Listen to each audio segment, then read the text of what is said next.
What's up everyone, I'm Dan and welcome to Dan's Distillery. Now 2023 is coming to a close and we've had some amazing games come out on all platforms this year, from AAA to indie titles, and I've had the privilege of reviewing some really great games this year. So I want to firstly say a big thank you to all the companies who have given me a chance to review their games this year and wanted to put together this list of my top 10 indie games from 2023. Now at first I thought this would be an easy process, but going through all the games it became more and more difficult. Now there will be some games that unfortunately haven't made the list, and that is not to take anything away from them, but it just shows the level of quality so many games have come with this year. Also, if you think there should have been a game on the list that isn't there, then please leave a comment and let me know what you think should be in there and why. And obviously this is just a list of games that I've played and reviewed this year. There's no science to it, it's just a bit of fun and really a celebration of games that have really caught my attention this year. So without further ado, the Dan's Distillery top 10 indie game chart of 2023, we have at number 10, My Little Universe. Now this one really surprised me. With its simplistic art style, this game offers an unexpectedly addictive experience for players of all ages and skill levels. Players get to explore vibrant worlds filled with surprises as they gather resources to build and unlock more areas. From giant ginger men to alien encounters, the autoplay feature makes it accessible and perfect for a laid-back gaming experience. Co-op with up to 4 players adds an engaging multiplayer dimension. Packed with over 40 hours of content, special attacks, booster cards and more, this indie title is a delightful and relaxed adventure worth your time, and one that I've found hard to put down.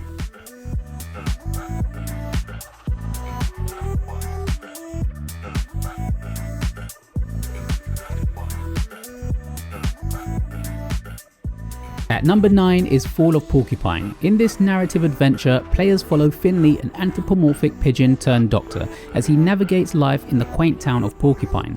Players get to immerse themselves in touching storytelling, engaging gameplay mechanics and profound themes like mental health and mortality. With its adorable 2D, vibrant art style and soothing soundtrack, Fall of Porcupine offers a refreshing and emotional resonant experience. I was completely taken aback by how well the game draws you into its world and how well attachments are formed with its residents. Fall of Porcupine is definitely one for those seeking a more relaxed but meaningful gaming experience.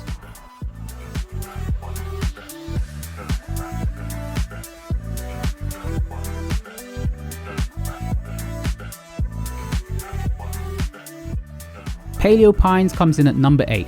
Embark on a heartwarming journey on this delightful island where humans and dinosaurs coexist. Explore hidden corners, build your cozy dino sanctuary and unravel the island's lost history.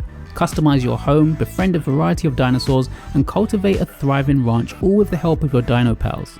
This one is perfect for fans of cozy simulation farming with a dinosaur twist. So if you're like me and love dinosaurs, then you'll want to check this one out.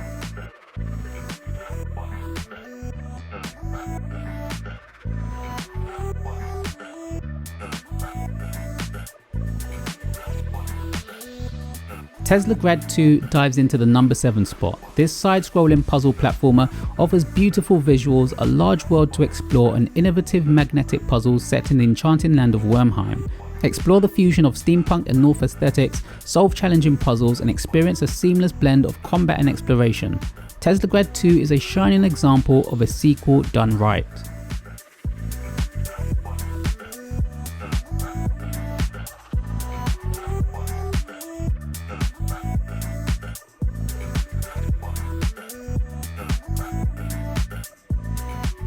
At number 6, embark on an enchanting journey in Mondili, a beautiful 2D narrative adventure. Players explore the mesmerizing underground kingdom of Dargrat. With its vibrant districts, you'll forge connections with a diverse cast of characters. Mondili has a retro pixel art style that I loved, an engaging story and an emphasis on player choice. Mondili would without a doubt be a delightful addition to your Switch's library.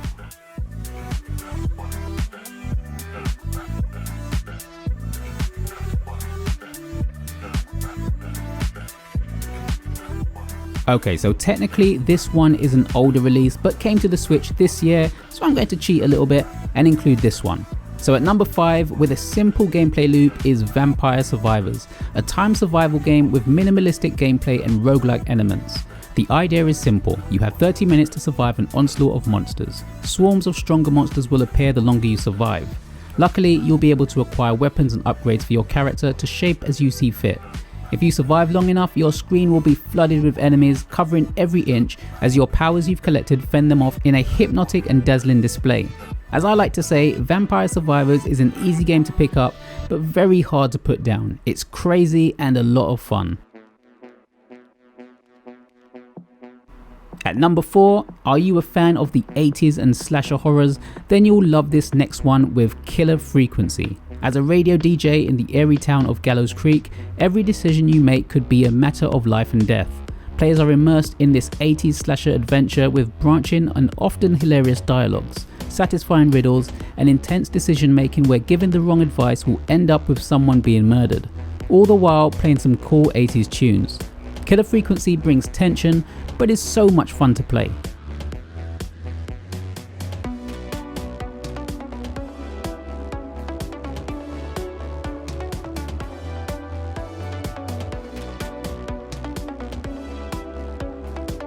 At number 3 is Knight vs Giant: The Broken Excalibur, with its slick visuals, gameplay, and featuring stellar voice acting from the legendary Brian Blessed. Players are thrust into a rich world to explore in this action roguelike game, featuring innovative gameplay mechanics, strategic combat, some funny dialogue, and exciting battles against giant bosses. Knight vs Giant is easily one of the best games I've played this year. Everything feels so polished, and most importantly, you won't want to put it down.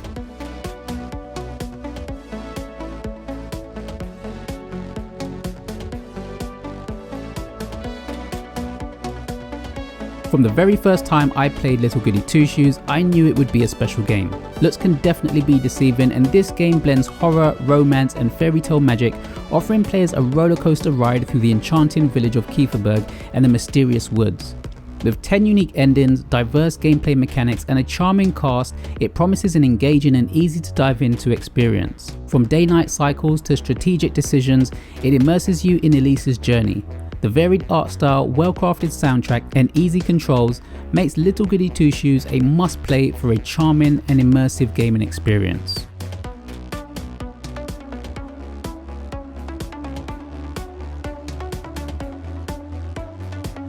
At number 1 comes this narrative adventure, A Space for the Unbound. Set in 90s rural Indonesia, the game's beautiful pixel art style surely will be the first thing to grab your attention. The game's story covers overcoming anxiety, depression, and exploring supernatural powers as players follow Atma and Rhea's journey of self-discovery. The relatable characters and innovative storytelling make it an unforgettable emotional journey. Coupled with diverse game mechanics, the entire journey through the game feels unique, and the space diving mechanic is a great feature, allowing players to dive into the minds of characters around them to solve puzzles and learn just a little bit more about them. A Space for the Unbound is an absolute must-play that made me care about the characters and journey I was on from the very beginning, with some fun gameplay styles, and for that reason, it is my number 1 indie game of the year.